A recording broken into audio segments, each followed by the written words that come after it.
우리 히스토리 교회는 하반기 세 가지 3대 사역의 목표를 가지고 진행하고 있습니다. 그래서 오늘은 이 말씀의 역사에 대하여서 또 말씀을 깊이 나누고 또 말씀 가운데 우리가 살아가기를 소망하는 마음으로 이제 성경 말씀 어떻게 붙들고 살아야 되는가 이 부분들에 대해서 같이 나누려고 합니다. 성경을 보면 이 말씀을 묵상하고 또 이를 붙들고 기도할 때 놀라운 역사가 일어나는 그 장면들을 많이 보게 됩니다. 오늘 느헤미야 말씀 역시 그러한 내용 중에 하나이지요. 유대민족은 이 성벽이 무너지고 한참 동안 어렵고 힘든 시간들을 반복했습니다. 그리고 누구 하나 성벽을 지을 엄두를 내지 못한 것은 세운다 할지라도 적들이 금방 쳐들어오면 이들이 정말 시간과 비용과 모든 정성을 들여서 이 세운 성벽이 그대로 무너지게 될 것을 너무나도 뻔히 잘 알았고 또 지은다 한들 주변 세력들이 반대가 분명히 있을 것을 알았기 때문에 좀처럼 이 성벽 공사를 진행하지 못했습니다.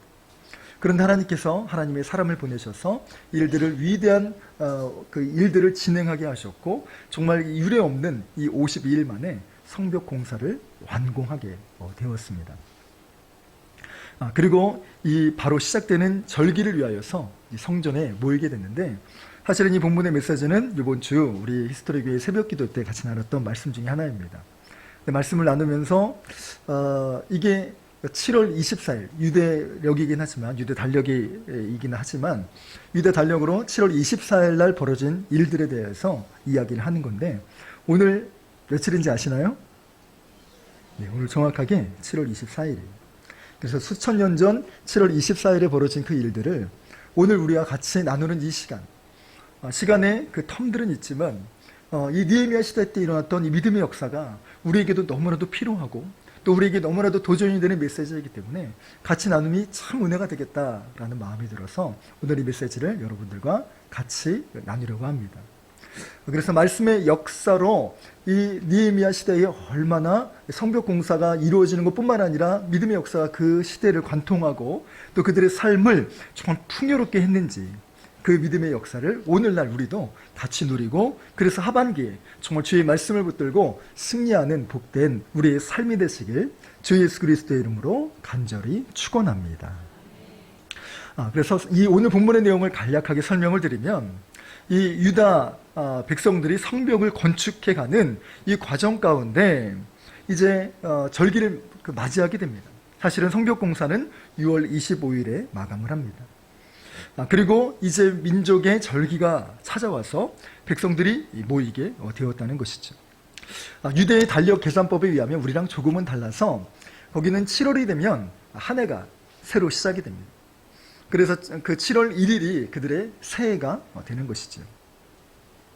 이를 유대 절기로는 나팔절이라고 부르기도 합니다. 이들이 모여서 무엇을 했는가 하니 8장 6절의 말씀을 보니까 에스라 학사가 하나님의 말씀을 전하였다라고 기록하고 있습니다. 이때 이 에스라 학사는 율법을 그냥 읽은 것이 아니라 율법을 알아듣기 쉽게 풀이해서 설명을 한 것이지요. 그래서 오늘 이제 좀 이름들이 그 히브리 사람들 이름이 나오는데 9장 우리 4절과 5절에 이름이 나오지 않았습니까? 그 사람들이 사실은 레위 사람들이었고 또 믿음의 사람들을 동역해서 그 일들을 진행하는 것이었죠. 그래서 이들이 레위 사람들이 옆에서 하나님 말씀을 풀이하고 설명하고 설교를 도왔다는 얘기입니다. 오늘날로 말하면 이것이 일종의 제자훈련이기도 하고 성경 공부이기도 한 것이죠. 그래서 말씀을 잘 이해할 수 있도록 도왔다는 것입니다. 그러면 백성들은 어떻게 했느냐? 그 말씀을 들으면서 아멘, 아멘 대답만 했을 뿐만 아니라 그들의 몸을 굽혀서 얼굴을 땅에 대고 요 하나님을 송축하고 경배하였다라고 성경은 기록하고 있습니다. 여러분 이것이 바로 느헤미야 시대에 벌어졌던 이 부흥 집회 그리고 이 역사적인 말씀의 집회였다는 것입니다. 또 이렇게 말씀을 들을 때 어떠한 역사가 일어나게 되었는지 우리 8장 8절의 말씀을 보면 이렇게 기록하고 있습니다. 하나님의 율법책을 낭독하고 그 뜻을 해석하여 백성에게 그 낭독하는 것을 다 깨닫게 하니 주의 백성들이 말씀을 들으니까 그 말씀이 깨달아지는 은혜가 임하게 되었다는 것입니다. 아마 잠언 말씀처럼 주의 말씀이 꿀송이처럼 꿀같이 달게 여겨져서 그 말씀이 아멘 아멘 자연스럽게 그 말씀의 은혜가 임하게 되었다는 것입니다. 그리고 놀랍게도 9절의 말씀을 보면 이렇게 기록합니다. 백성이 율법의 말씀을 듣고 다 우는지라. 아마 감개무량한 마음이, 또 여러 가지 만감이 교차하는 마음이 그들 가운데 들었을 것입니다. 그들의 감히 하나님의 말씀을 쫓아 이 말씀을 들었던 때가 정말 언제였던지, 더군다나 말씀에 정통한 이 에스라 학사가 말씀을 전하는 이 말씀을 들으며 얼마나 그들의 마음이 정말 다시 회복되어지는, 이제 하나님께서 일하시는 그 모든 것들을 바라보며 얼마나 가슴 벅찬 마음이 들었기에 이런 눈물이 저절로 흘러나오게 되었을까라는 생각이 듭니다. 여러분, 이처럼 말씀이 일하실 때 우리가 정말 가늠할 수 없는, 우리가 다 헤아릴 수 없는 그 능력과 그 은혜가 임하게 된다는 것입니다.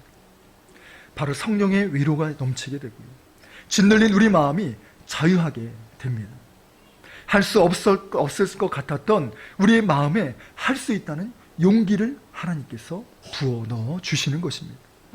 소망 없는 우리에게 소망 가득한 이 설렘으로 가득 차게 되고요, 그리고 무쓸모 같고 무가치한 우리의 인생이 하나님께서 우리를 쓸모없다 하지 아니하시고 내가 너를 사랑한다 말하시며 내가 너를 향한 놀라운 계획이 있다 말씀하시고 우리를 일으켜주시고 세워주신다는 것입니다. 그 사랑이 임하게 되니 얼마나 감사했는지. 저도 하나님을 만날 때 그 전에는 참 말씀드렸던 것처럼 저는 무쓸모의 무가치한 사람이라고 생각했어요. 왜냐? 저도 잘하는 것 하나 없다고 생각했거든요. 저희 큰아들이 요즘 그런 생각을 하고 있는 거 봐요.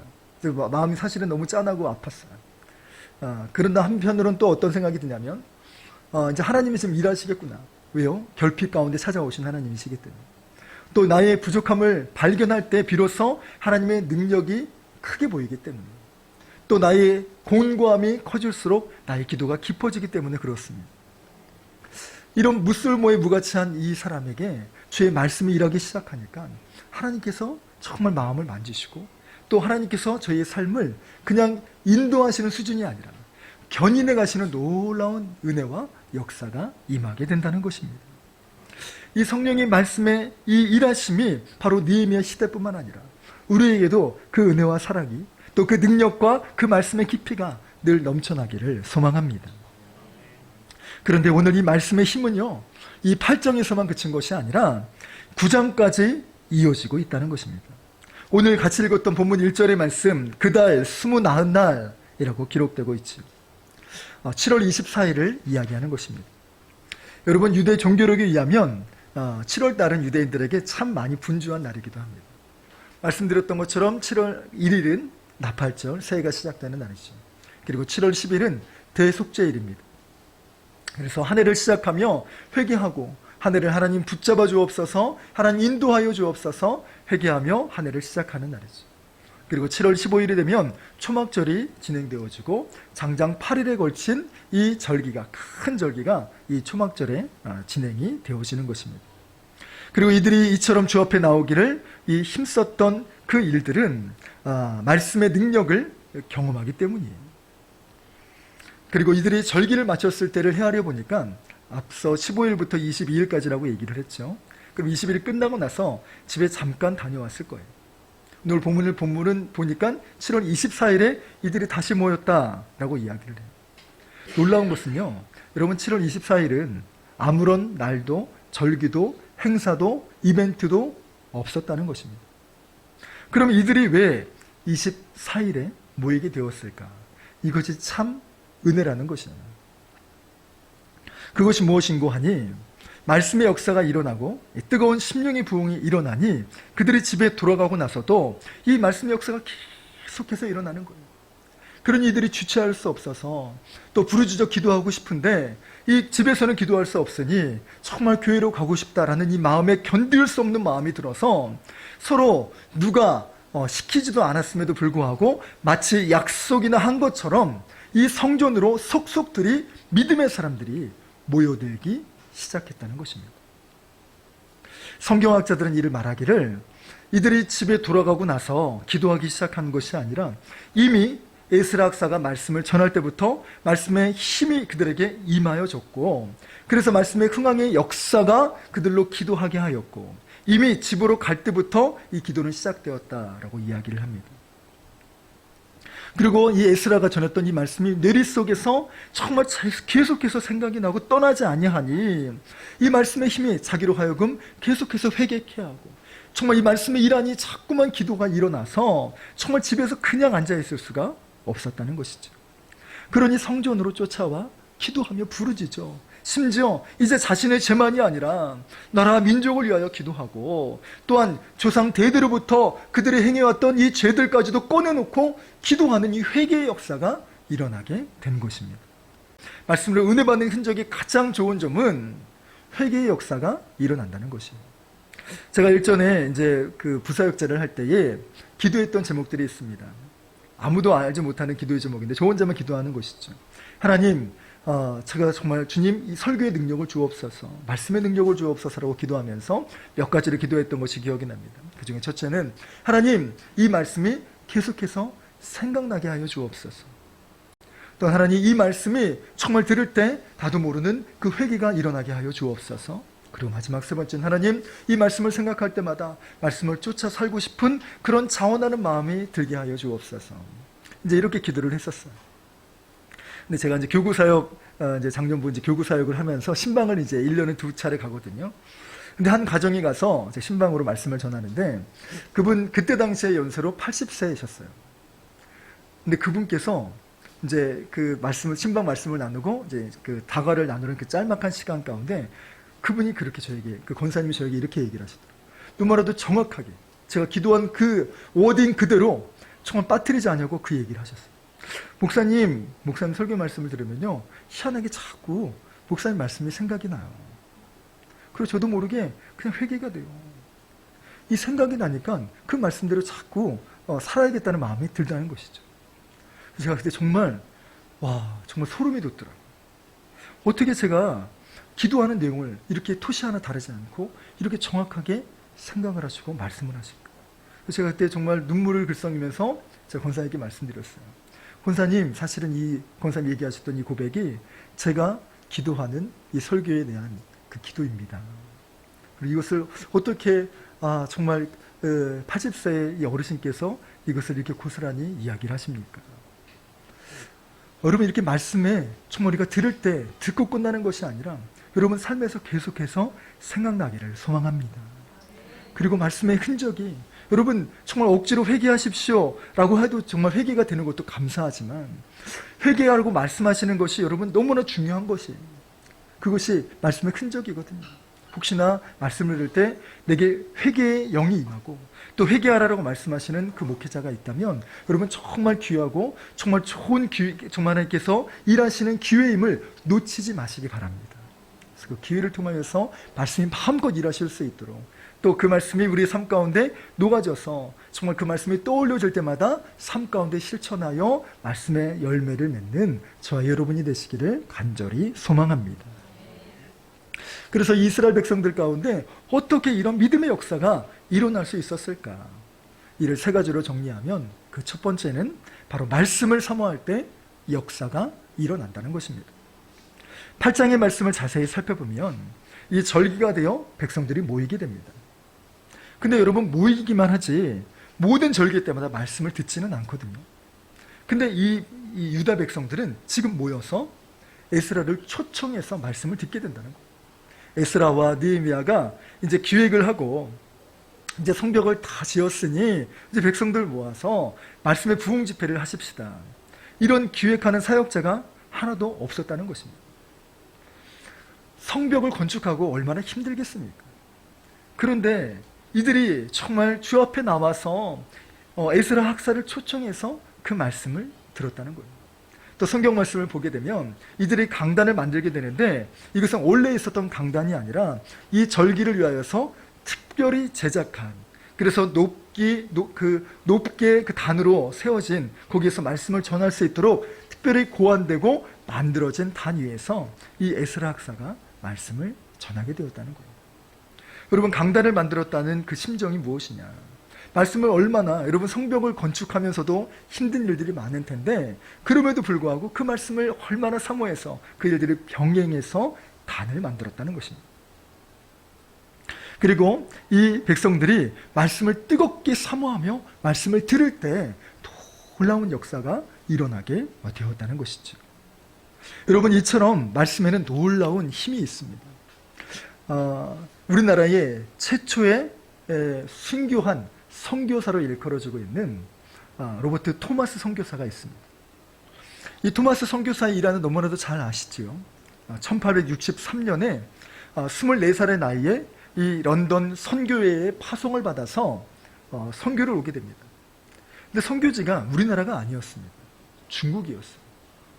근데 중국에서 사역을 한 지 얼마 되지 않아 아내를 잃게 됩니다. 그리고 시리에 빠지게 되죠.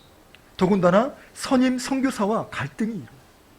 그래서 선교의 길이 막히고 너무나도 선교에 회의감이 들어가고 또 무가치한 또 정말 이 힘듦의 연속 가운데 주저앉을 수밖에 없는 상황이 생기게 되었던 것이죠. 그때 마음이 하나님 어떻게 해야 됩니까? 라고 마음을 갖추고 기도했을 때 하나님께서 조선을 향한 선교의 문을 열어주셨어요. 그리고 이미 1차로 이 200권의 성경을 가지고 한 차례 그 복음을 그 성경만 전했던 것 같습니다. 그리고 이제 본격적으로 이제 탐색은 끝나고 이 조선에 가서 선교를 해야겠다 라고 굳은 다짐을 가지고 배에 오르게 돼요. 그게 그 유명한 제너럴 셔먼호입니다. 여러분 보세요. 선교의 각오를 하고 아내의 죽음을 뒤로하고 이거를 딛고 일어나서 주님을 위하여 내가 살겠습니다 라고 선교를 다짐해서 배를 탔는데 여러분 그 배가 평양에 채 닿기도 전에 대동강 앞바다에서 폭격을 받아 파격되게 됩니다. 그리고 무너져서 정말 그 바다에 빠져서 허우적거리며 간신히 목숨 생명 하나 부지하기 어려운 상황이었어요.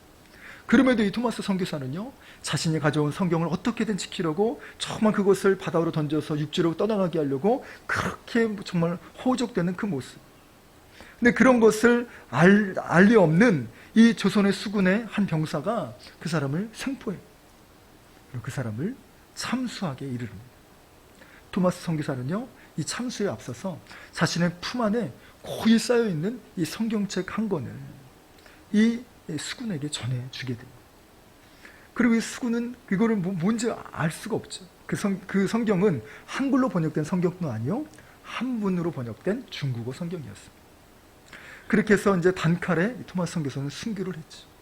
그리고 나서 그 정말 아름다운 피를 쏟아가며 그렇게 순교하고 잊혀졌어요. 집으로 돌아오게 되는데 이게 뭔지를 알겠습니까? 그냥 가족만 있었죠. 이 사람이 박준권이라는 사람이에요. 그리고 또 다른 사람이 이 성경책을 받게 되는데 이 세 권의 성경책으로 조선의 역사는 변화되기 시작합니다. 12살 소년 채치량이라는 이 소년은 이 성경이 뭔지도 모르고 가져오게 돼요. 근데 아무리 봐도 이상하거든요. 그때 조선에는 어떤 분위기가 일어나냐면 당시 천주교 그 순교자들을 많이, 그래서 세국 정책이 흥선대원군으로부터 일어나서 이방 그 조선으로 보게 될 때는 외신, 그러니까 서양신을 섬기는 사람이면 모두 죽여라 라고 이야기하는 그 법령이 발표되었고, 그래서 천주교 신도들이 많이 죽음을 당했어요. 이런 분위기 때 채치량이 이 성경을 가지고 있을 때 불안하고 떨렸던 것이죠. 그래서 이것을 누구를 주냐, 당시 이 평양에 영사로 있었던 박영식이라는 사람에게 주게 돼요. 그리고 이 사람은 이것을 가지고 파기를 해야 되잖아요. 폐기를 해야 되는데 어떻게 했느냐, 종이가 너무 아깝단 말이죠. 종이가 귀했기 때문에. 또 중국이 이제 제주술로 유명하니까 이 성경책을 가지고 집안 곳곳에 벽지로 붙이게 돼요. 그래서 파기를 한 거죠. 왜냐면 없앴으니까. 그래서 이제 이 집에서 이제 누워서 살게 되는데, 아까 말씀드렸던 이 12살 채치량이라는 사람이 나이가 들게 되고 이 박영식이라는 사람의 집을 사게 돼요. 그리고 이 채치량이라는 사람은 이 집을 뭘로 활용을 하느냐, 당시 주점으로 이 집을 활용하게 되죠. 당시 주점은 술을 파는 것이 아니라 역관과 같아서 나그네들이 이동을 할 때 잠을 자게 하는 이 숙박업도 같이 하는 거예요. 근데 그 숙박을 했던 사람이 누구였냐, 놀랍게도 이 그 마포사멸이라고 하는 이 선교사가 거기에 묵게 돼요. 근데 이 벽지를 보게 되니까, 발라진 모든 것을 보게 되니까 이게 보통 글귀가 아닌 거예요. 성경인 거예요. 그래서 너무 신기해서 이 주인 채치량이라는 사람을 부르게 되죠. 아니 이게 도대체 뭡니까? 뭘 이렇게 발랐습니까? 라고 물었더니 그제서야 이 세치량이라는 사람이 자신의 수십 년 전에 있었던 이 일들을 이야기하기 시작한 거죠. 이만저만해서 이렇게 되었습니다. 그때 이제 선교사님이 자신의 신분을 이야기하며 내가 이 땅에 온 선교사인데 그러면서 복음을 전하기 시작했죠. 그래서 이 메시지를 듣고 이 최치랑이라는 사람이 변화되게 됩니다. 그리고 앞서 이 집의 벽지를 받았던 이 박영식이라는 사람은 한문을 알았기 때문에 말씀을 붙이면서 시간이 지나면서 이 말씀을 묵상하게 되고 어느 정도 믿음이 생기기 시작했다고 합니다. 그리고 이 마표 3열 선교사가 왔을 때 정식으로 예수를 영접하는 일들을 진행하게 되죠.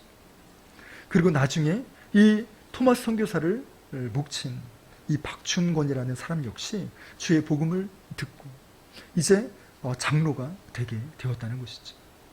여러분, 아무런 믿음의 역사, 정말 이 성경 한 권이 무엇이 이렇게 힘이 있을까 정말 했던 이 성경이 수많은 성경도 아니고 이 세 권의 성경으로 말미암아 이 세 사람이 변화되어졌고 이 일들로 인하여 정말 초대교회에 놀라운 역사가 일어나게 됩니다.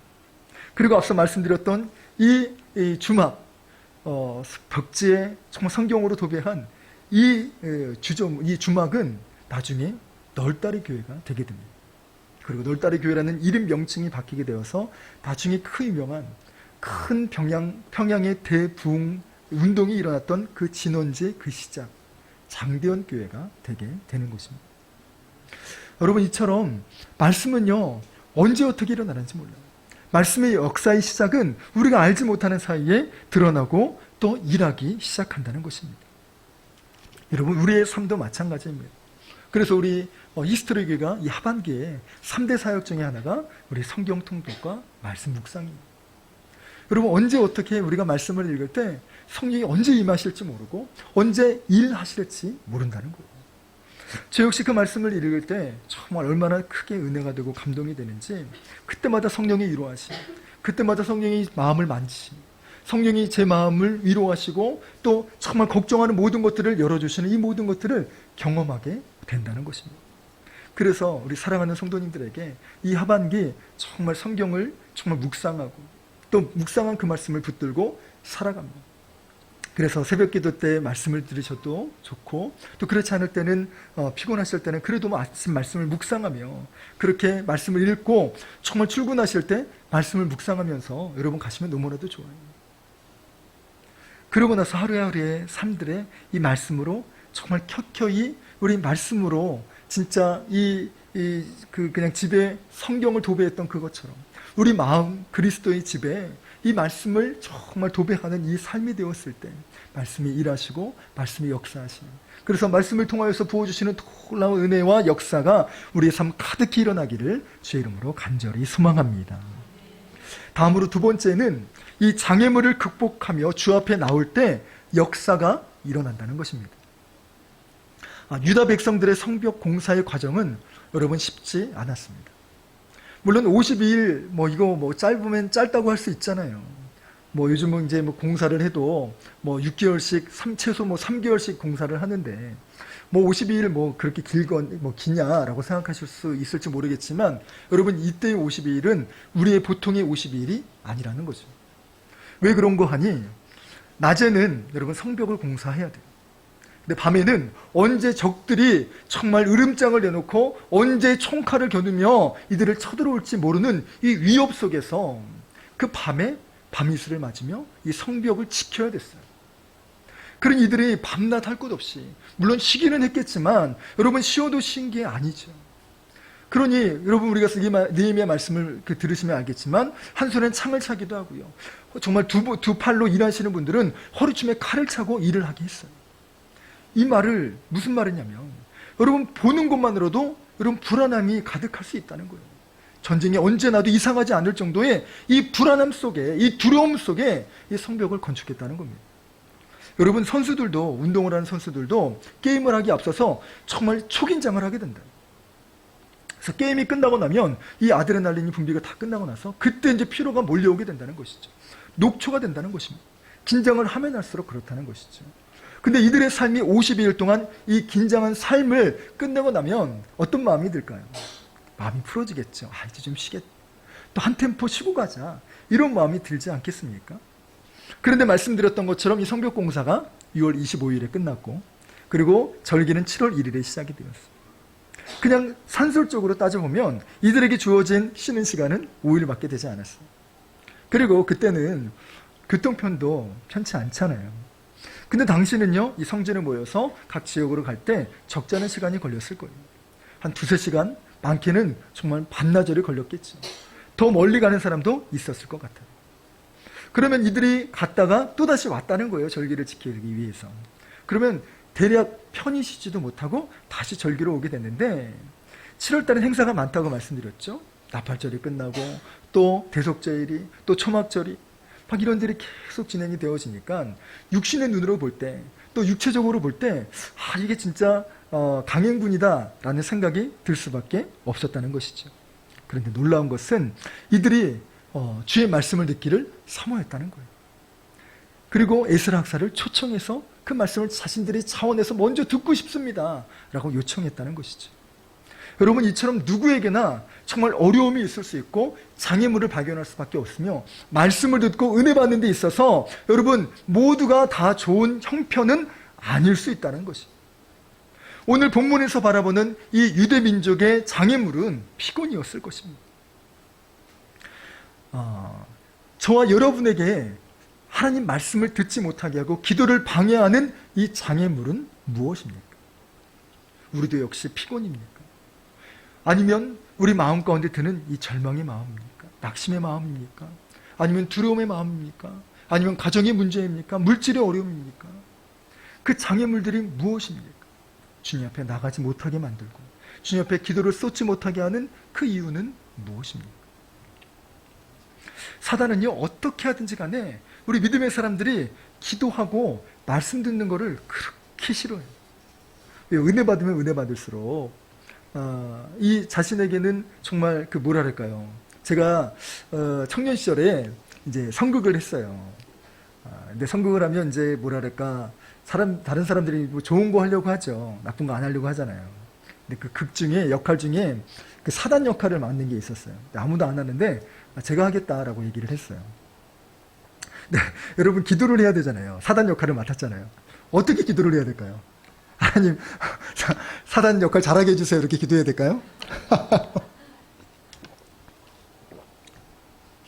너무 난감하더라고요. 사단 역할을 맡아서 어떻게 잘 해야 되나. 기도를 했는데 이런 마음을 주시더라고요. 하나님 이 역할을 맡으면서 사단의 심정이 무엇인지 알게 해주세요 라고 기도를 했어요. 당시 그때 제 캐릭터가 되게 이제 편하고 재밌는 캐릭터였어요. 후배들도 그렇고 이제 다 저를 좋아하고, 또 제 무슨 말하면 이제 빵빵 터지고 이제 웃는 그런 분위기였어요. 그런 제가 사단 분장을 하고 이렇게 나왔으니, 그리고 그 청년들이 서로 분장해 주니까 의상도 그렇고 분장 실력도 그렇고 얼마나 조악합니까? 형편없죠. 그렇게 이제 나왔는데도 불구하고, 나왔는데 아니나 다를까 후배들이 웃는 거예요. 저 형 나왔다 막 이러면서 막 분장을 저렇게 했네 막 이렇게 하면서 저를 쳐다보고 웃는 거죠. 그때 제가 뭐라고 기도했죠? 사단의 심정을 알게 돼. 그래서 저를 향하여서 그 웃는, 제가 참 사랑하는 후배였음에도 불구하고 그 청년을 향하여서 제가 눈을 바라보고 그리고 대사를 하고 그 연기를 진행을 했어요. 그때 제 마음이 어떤 거냐면, 하나님이 주셨던 그 사단의 심정이 무엇이냐, 물귀신에 대한 마음을 주셨고, 사단은 여러분 구원받을 기회가 끊쳐진, 기회가 없는 피조물이었어요. 그렇기 때문에 어떻게든 물귀신 작전처럼 한 사람이라도 더 자기처럼 지옥에 데려가는 거에 사단의 전략이라는 것이죠. 그 심정을 품고 사단 이런 마음으로 믿음의 사람들을 저렇게 정말 지옥으로 끌고 가려고 하는 거죠. 그래서 그 눈빛으로 가지고 이제 그 진행을 했더니, 놀랍게도 그 청년이 끝나고 밤에 잠을 못 잤대. 잠을 못 잤대. 왜 잠을 못 잤냐 그랬더니 그 눈빛이, 그 사단의 심정이 느껴져서 너무너무 두렵다는 것이죠. 그러고 나가지고 정말 그 기도가 이루어졌구나. 그래서 그 하나님 그 심정을 통하여 이 청년이 정말 사단이 어떠한 심정과 어떠한 전력으로 정말 그 앞에 서는가라는 것을 깨닫게 되었다는 것이죠. 여러분, 이것이 사단의 전략이라는 것입니다. 주의 말씀을 듣지 못하게 하고 주의 말씀을 읽지 못하게 하고, 그것이 우리의 분주함이든 그것이 우리의 정말 그 역경과 어려움이든 이 장애물을 주어서라도 어떻게 해서든지 간에 말씀 가운데 서지 못하게 만든다는 거예요. 그래서 여러분, 이 마귀의 전략을 잘 알아야 된다는 것입니다. 여러분, 말씀 들을 때 하나님께서 우리의 삶을 어떻게 이뤄 가실지 모르기 때문에 여러분, 정말 사모해서 말씀을 드렸으면 좋겠다는 마음이 너무나도 들어요. 물론 정말 피곤할 때 가끔 조시기도 하고 이런 누구나 충분히 이해가 됩니다. 그러나 여러분, 중요한 건 우리가 상습적으로 졸음이 오게 되고 자게 되는 것은 여러분 다시 생각해 봐야 된다는 거예요. 그래서 주의 말씀을 정말 사모하면서 듣도록 한다면 이 말씀이 언제 어떻게, 어떤 단어로, 어떠한 시점에, 어떤 시간에, 그래서 처음부터 은혜 받으시는 분이 계시고요, 정말 끝날 때 은혜 받으시는 분들이 계시고요, 이 역사와 가정을 통하여서 하나님께서 어떻게 우리의 삶 가운데 일해가실지 모른다는 거예요. 그래서 오늘 말씀에 정말 이 본문의 말씀을 듣고 정말 하나님의 사람들이 변화되고 위로받고 그렇게 눈물이 정말 자연스럽게 흐르는 이 크신 은혜가 부어지게 될 때 정말 우리의 삶이 하나님이 일어가시는 놀라운 역사가 일어나게 된다는 것이지요. 우리 믿음의 성도님들도 이렇게 주의 말씀을 들을 때 이 말씀이 나의 응답의 말씀이요, 나의 은혜의 말씀이요, 위로의 말씀일 뿐만 아니라 나의 앞길을 비춰주는 정말 내 삶을 견인해가는 그 정말 그 기회의 말씀임을 여러분 기억하시면서 사모하시면서 다른 사람 메시지가 아니라 내게 주시는 그 메시지로 아멘하며 들으시는 복된 시간이 되기를 소망합니다. 이것이 바로 하나님께서 우리에게 주신 이 사랑의 메시지임과 동시에 우리의 삶이 복받는 비결이라는 것입니다. 마지막으로 세 번째, 말씀이 일하시는 인생이 되어야 한다는 것입니다. 3절의 말씀을 보면 이렇게 기록을 합니다.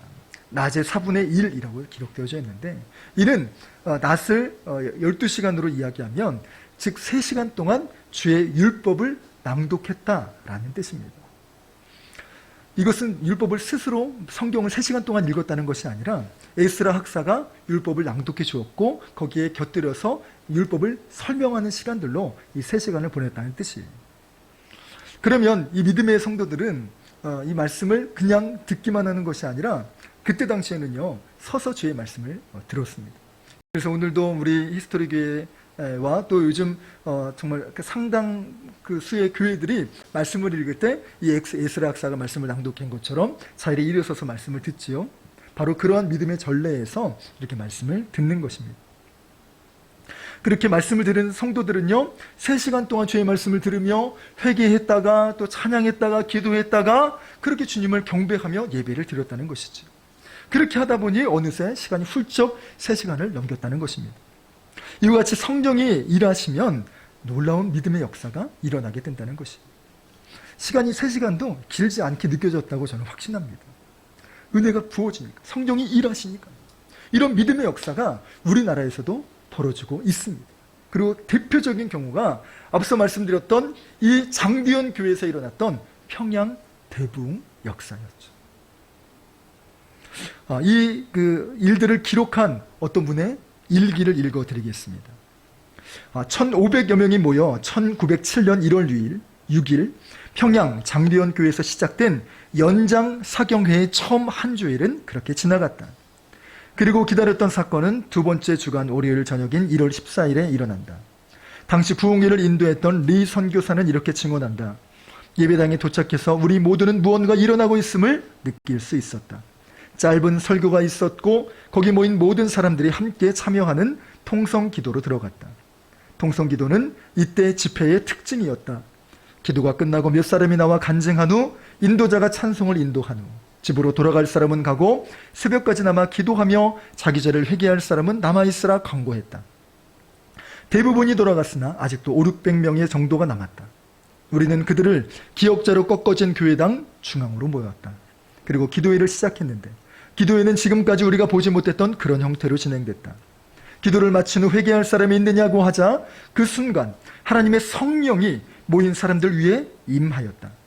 한 사람씩 일어나더니 자기 죄를 자백하고는 쓰러져 울기 시작했다.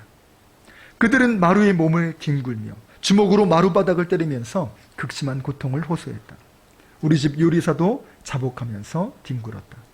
그날 저녁 집회는 이튿날 아침 10시가 돼서야 끝이 난다. 이게 우리나라 믿음의 초기 역사의 모습이었다는 것입니다. 사람들에게, 성도들에게 이제 집에 가십시오 라고 아무리 광고를 해도 가지 않았다는 거예요. 1,500명이 모였다는 것도 참 놀랍지만 그 중에 1,000명이 그 새벽에 집에 가게 돼요. 그리고 남아서 기도했던 사람이 600명이었다는 겁니다. 거기에서부터 우리나라 철학기도의 시작이 거기에 기인하고 있어요. 그리고 집에 간 사람들은 그냥 집에 가서 잠을 잤냐? 그렇지 않아요. 쪽잠을 자고 새벽같이 일어나가지고 다시 예배당에 모였어요. 그게 바로 우리나라의 새벽기도의 그 모체가 되었던 것이죠. 여러분, 말씀이 일하기 시작하니까, 성령이 일하기 시작하니까 우리 삶에 우리가 감당할 수 없는 이 은혜와 또 우리가 정말 예상할 수 없는, 우리가 감히 상상할 수 없는 이 믿음의 흔적들이 삶 가운데 벌어지게 되었다는 것이죠. 그리고 이들이 모여서 무엇을 했느냐? 회개의 역사가 일어나고 자연스럽게 회개를 고백하게 되고 정말 꼬꾸라지며 변화되어지는 역사가 일어나게 되었던 것이죠. 여러분, 누가복음 10장의 말씀을 보면 정말 믿음의 영적인 순위가 나오게 됩니다. 예수님께서 마리아와 마르다를 부르시지요. 그때 마르다는 예수님을 위하여 잔치를 준비해서 음식을 만들었던 것 같습니다. 근데 마리아는요, 이게 철딱서니가 없는 건지 또 눈치가 없는 건지 알 수 없는데 예수님 말씀하시는 것을 그대로 가서 듣고 있어요. 그럼 일 많았는 이 언니 마르다가 볼 때는 저 정말 여시 같은 어떻게 정말 나 혼자만 저렇게 일을 할 수 있게 하지? 막 부화가 날 수 있었을 것 같아요. 그때 예수님께서 마르다를 향하여서 이렇게 말씀하십니다. 마르다야, 준비하는 일이 많아 마음이 분주한 이 마르다에게 예수께서 나아가 이르되 그 마르다가 이렇게 얘기했다는 것이죠. 주여, 내 동생이 나 혼자 일하는 것을 생각하지 아니하시나이까. 그를 명하사 나를 도와주라 명하소서. 이때 예수님이 말씀을 하시죠. 마르다야, 내가 많은 일로 염려하고 근심하나 몇 가지만 하든지 혹은 한 가지만이라도 족하니라. 마리아는 이 좋은 편을 택하였으니 빼앗기지 아니하리라. 여기에 믿음의 우선순위가 담겨져 있는 것을 보게 됩니다. 많은 일을 하고 현대에 해야 될 정신없이 정말 시간을 쏟는 일들이 얼마나 많이 있습니까? 그런데 예수님 뭐라고 말씀하십니까? 그 일들 가운데 몇 가지만 하든지 혹은 한 가지씩 일만 하든지 이 중에서 좋은 편을 택하라.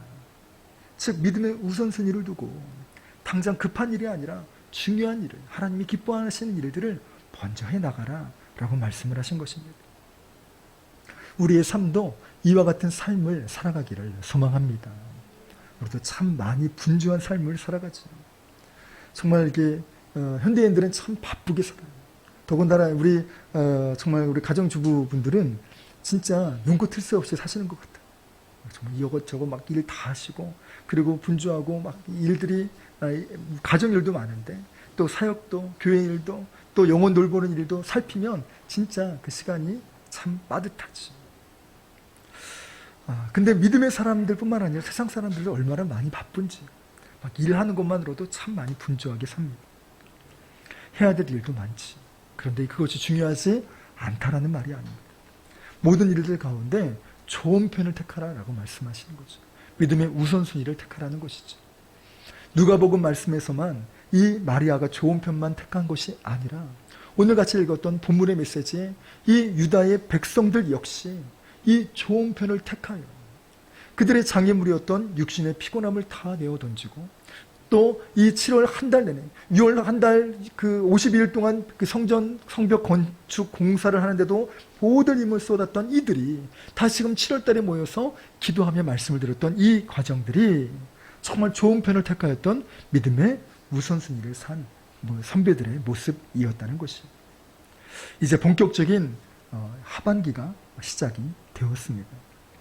그리고 내일부터 우리 히스토리 교회는 이제 어린이 여름 캠프와 또 전교인 여름 수련회를 진행을 합니다.